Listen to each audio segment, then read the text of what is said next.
একটা সমৃদ্ধ এবং বড় আকারের ভলিউমের সংবিধান হলেই সেই রাষ্ট্র যে উন্নত গণতন্ত্রের অধিকারী হয় না, সেটা অনেক জায়গায় পরীক্ষিত।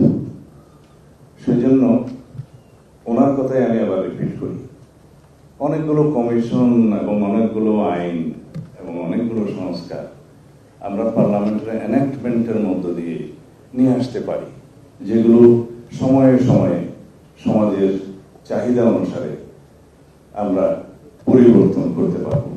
সংবিধানে একবার একটা আর্টিকেল সংযোজন হয়ে গেলে সেটা সংবিধান পরিবর্তনের যে বিধান, সেই বিধান ছাড়া কখনো সংশোধন করা সম্ভব হবে না।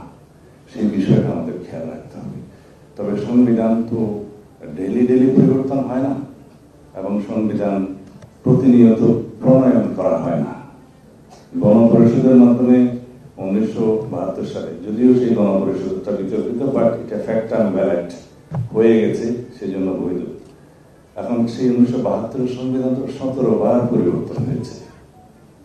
সামনে যেটা হবে, আমি আবারও আইনমন্ত্রীর কথা বলি, যে সামনে পার্লামেন্ট নির্বাচন হবে, তিনি বললেন, ধন্যবাদ জানাই, কারণ সরকারের প্রধান নীতি নির্ধারক হিসাবে সেটা একটা অনুষ্ঠানে যখন বলে গেলেন, সেই সংবিধান, সেই পার্লামেন্ট নির্বাচন, রেকর্ডটা চেক করতে পারেন, আমি রেকর্ড করেছি।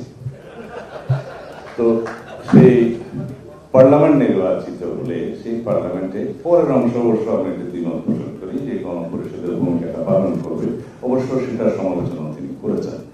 গণপরিষদ হিসেবে যে ভূমিকাটা পালন করে সেটা অনেকটা জনাব প্রফেসর আলী রিয়াজের ভাষায়